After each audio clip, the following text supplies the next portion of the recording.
The 1914 and 1914-15 Star were World War I campaign medals which belong to the same family of awards, which include just those two medals. The 1914 Star was the first of the two awards and was approved in 1917 to be issued to officers and men of the British Commonwealth forces who served in France and Belgium between the 5th of August and midnight the 22nd of November 1914. Many of the recipients were part of the Old Contemptibles, the British Expeditionary Force, and were part of the retreat from Mons, thus giving the 1914 Star the moniker of the Mons Star. Recipients of the 1914 Star were also awarded the British War Medal and the Victory Medal. The set were called Pip, Squeak, and Wilford, after a cartoon series just after the war.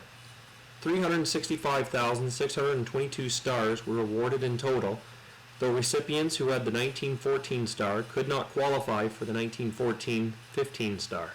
Service afloat could not qualify for this medal, and very few Canadians were awarded this medal, the majority going to the 2nd Canadian Stationary Hospital members.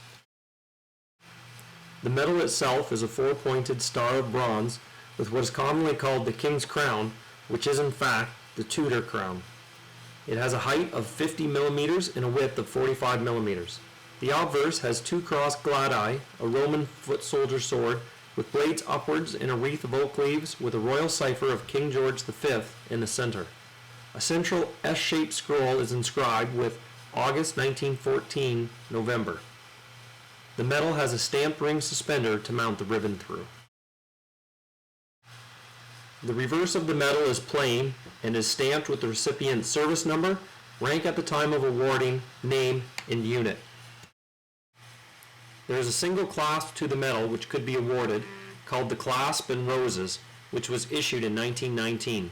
The clasp, 5th of August to 22nd November 1914, was awarded to any soldier who had operated within range of enemy mobile artillery during the above period. The ribbon is a 32 millimeter watered ribbon of red, white, and blue, in that order, the colors of the flag of the United Kingdom. Should the wearer have the clasp for the medal, then it is indicated by a silver rosette on the undress ribbon. The 1914-15 Star was approved in 1918 for those officers and men who served between the 5th of August 1914 to the 31st of December 1915, but were not already awarded the 1914 Star. As with the 1914 Star, anyone awarded this medal was also awarded the British War Medal and the Victory Medal, thus making Pip, Squeak, and Wilford a unique term for two different physical sets of medals under the same slang. The ribbon and medal were near identical to the 1914 Star, though the obverse of the 1914-15 Star had the legend 1914-1915 on the S-shaped scroll. There was no clasp awarded for this medal. In total, some 2,366,000 1914-15 stars were awarded, 283,500 to the Royal Navy, and over 71,000 to Canadians.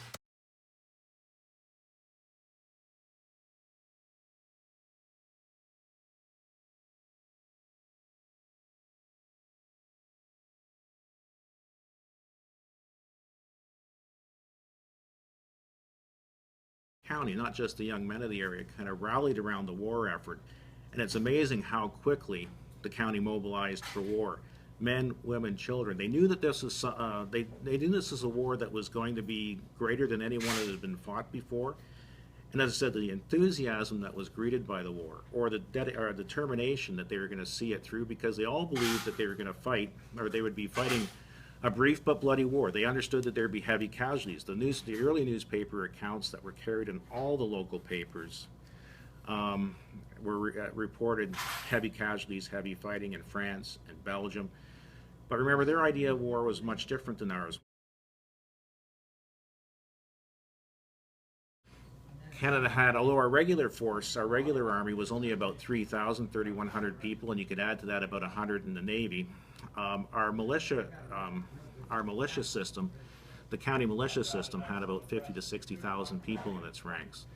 Here in county locally, there are about at any given time, there'd be about 2, maybe 300 reservists in the local 33rd battalion, and they were divided up into companies based on your town or village. And in the early days of the war, one of the tremendous recruiting uh, tools was that you were allowed to enlist with your pals. You enlisted with your athletic team, your hockey team, the Minnesota Canoe Club, the Clinton Athletics. They were all allowed to join the same company and serve in the same platoon and serve with your neighbors, so that the military experience didn't seem as foreign or alien, because this is something totally new. Mobilizing Canada on a large scale for war was something that had never been done before. And as I said earlier, not only the young men, but many of the women wanted to rally around the cause, and they began to organize immediately. Patriotic teas, raising money to support the local battalion. The women here, the IODE, got in the early days of the war. There were no field kitchens, so the IODE here raised money and bought 2 field kitchens for the 33rd Battalion and men from the regiment. They were responsible for doing things like knitting scarves, blankets, anything that could be used in the war effort for the local battalion. They were eager to support the war effort. What started to happen in the first clashes of 1914, when the French army still went into battle in blue uniforms and bright red pants, and the Canadian militia was still dressed in scarlet-coated red uniforms, is when the first armies clashed and they came on in serried ranks, they had no idea that a weapon, a machine gun that could spit out 600 bullets a minute, what that could do to massed ranks of troops, oncoming troops. Cut great big huge bloody gaps in the ranks. Anybody moving above ground was going to be killed or wounded in a very short period of time because of the machine gun, long range artillery.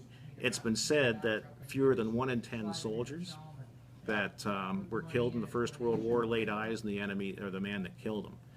Most of the killing was done at long range distances, and they were blown apart by shrapnel. They were cut down in swaths by machine gun fire.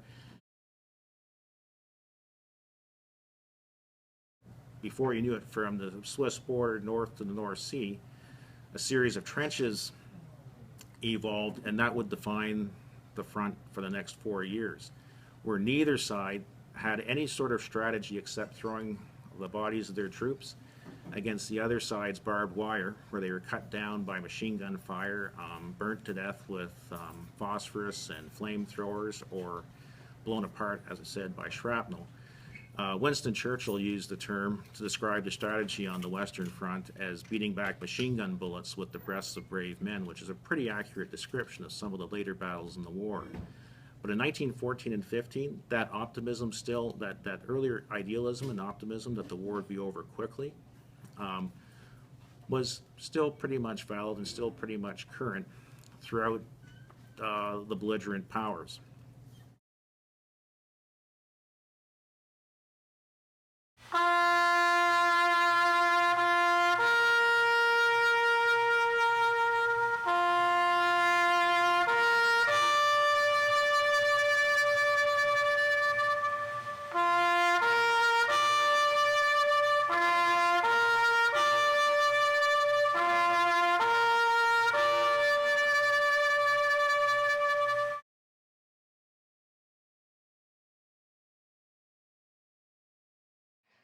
Along the highway of heroes we stand,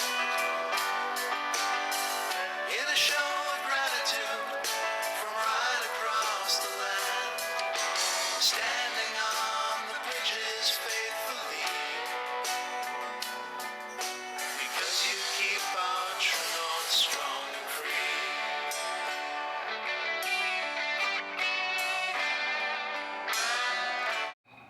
Say what?